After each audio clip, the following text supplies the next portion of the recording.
Now then, how's it going? I've got a double whammy for you today. We're going to be talking about scales and some of the theory behind scales. But before I begin properly, it is back to reality. It is term time, kids are back at school, and it's good.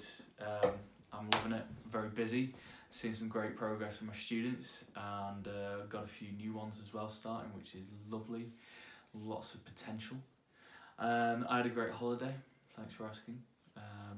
Went to Lisbon to a music festival, and then went to Budapest, saw the Liszt Museum. Some of you might have seen that picture. Yeah, it was really interesting. But anyway, back to the topic. Today I'm going to teach you how to build your own major scale, okay? A scale is a technical exercise, and it helps us learn our key signatures as well. So it's great for your fingers, and it's also great for your brain.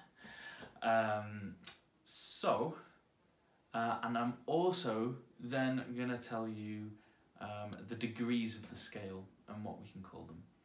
So, and then the next video is going to be about how to build chords using this scale. So it is kind of leading on from the previous videos. The previous videos were about how to build chords, and we were talking about semitones, minor thirds and major thirds, and stacking thirds on top of each other. But today I want to give you a different way of building chords, and one that builds key signature awareness, okay? I'll explain what a key signature is in a later video, because first I think it's important that we get to grips with the idea of what a scale is, what a major scale is. So major, just in case you haven't been watching the previous videos, major means something that sounds happy or sounds bright. So I'm just going to move the camera over so you can see my fingers, and we'll have a chat about what's going on with scales. Right, so to understand this, you will need to know what a tone and a semitone are, okay? I've talked about this in previous videos. I would recommend that you go check those out if you don't know what a semitone or a tone is. So to build a scale has got 7 different notes in it, and we're going to start on C. I've explained what a C major scale is before, and then back down. But what's actually going on from a theory perspective here? Well, you've got your starting note, which is always the note that is named in the scale. The title of this scale is C major, and it starts on C. Then we go up a tone, which is 2 semitones, 1, 2, to D, up another tone, up a semitone, up a tone, up a tone, up a tone, and up a semitone. And that's our scale completed. To descend, we go back down that scale. Semitone, tone, tone, tone, semitone, tone, tone. So your ascending pattern for major scales is tone, tone, semitone, tone, tone, tone, semitone. Alright, let's try it on a different note. Let's try D. Tone, tone, semitone, tone, tone, tone, semitone. Okay, you can apply that pattern of tone, tone, semitone, tone, tone, tone, semitone to find the notes of any major scale, right?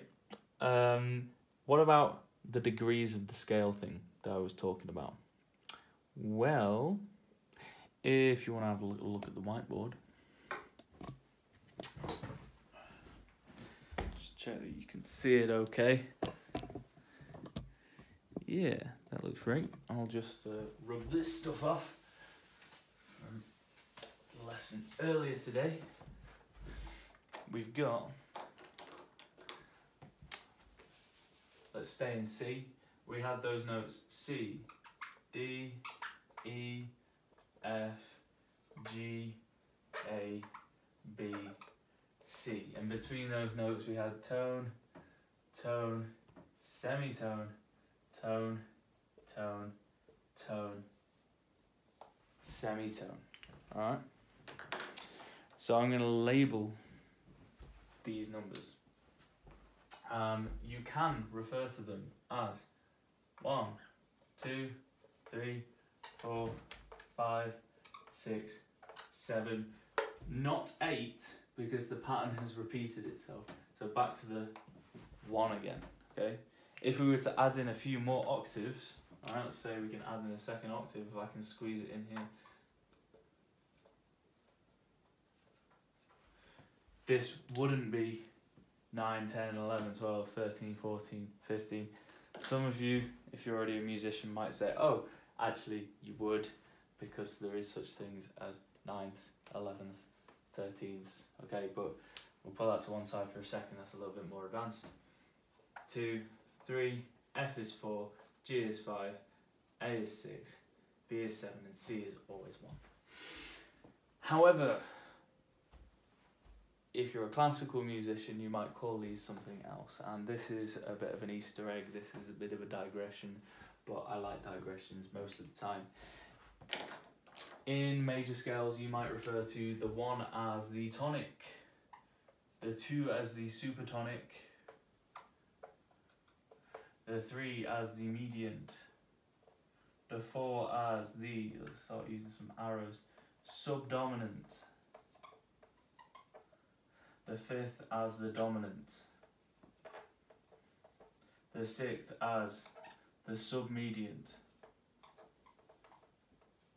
and the 7 as the leading note. Okay? That's kind of like classical musician language. You won't hear jazzers using that all too often.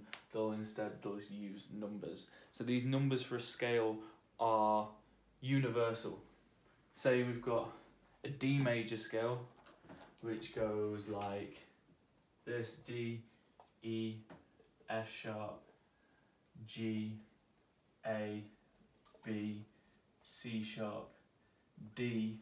You can still label these up the same way that we did with C. 1, 2, 3, 4, 5, 6, 7, 1. And the 1 will still be the tonic, the 2 will still be the supertonic, the 3 will be the mediant, 4 subdominant, so on and so forth. Okay? I'll leave it there for the technical stuff today and just move you guys back.